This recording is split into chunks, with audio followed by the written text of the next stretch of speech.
سورہ العلق یہ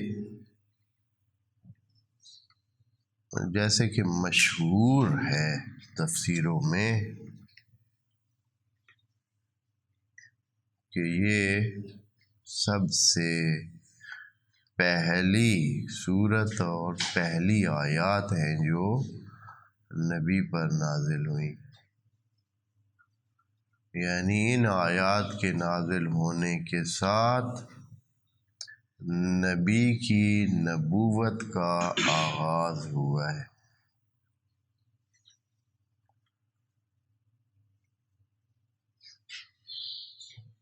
وعلیکم السلام۔ پہلے ہم اس کے تھوڑی سی مقدماتی گفتگو بعد میں عرض کریں گے۔ یہ پہلے اس کا ثواب ذکر کر دیتے ہیں کہ سورہ الق کو پڑھنے کا ثواب کیا ہے۔ فرماتے ہیں کہ حدیث نبوی میں آیا ہے اگر کوئی اس سورت کو پڑھے تو گویا اس نے تمام وہ صورتیں جو مفصلات کہلاتی ہیں ان کو پڑھا ہے۔ صورتوں کی قسمیں کی ہوئی ہیں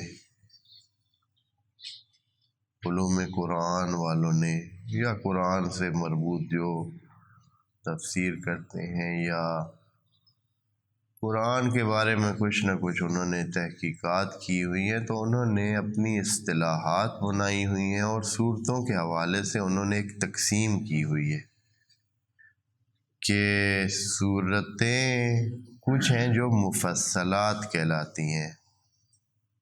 مفصلات یعنی جن میں فصلیں زیادہ ہیں نا ایسی صورتیں، جیسے یہی صورت یا سورہ رحمان آپ لیں، یعنی جس میں بند زیادہ ہیں، آیتیں بہت چھوٹی چھوٹی ہیں اور ایک دوسرے کے ساتھ سج کے ساتھ رکھی ہوئی ہیں، ان کو کہتے ہیں مفصلات۔ تو اگر کوئی سورہ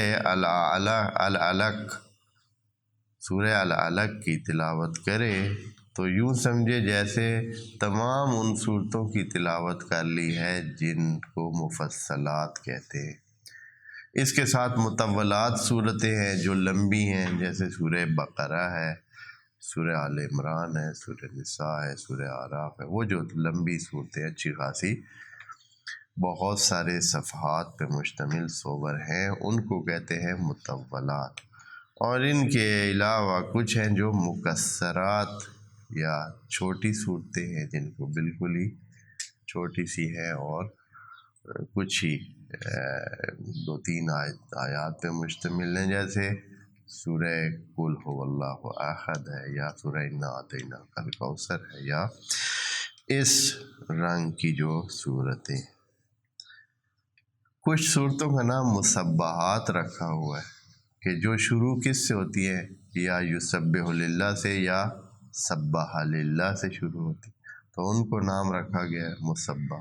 تو میں یہ بتا رہا تھا کہ یہ سورہ الق کی تلاوت کرنے سے جو مفصلات صورتیں ہیں، سور ہیں، ان کی تلاوت سمجھے اس نے کر لی۔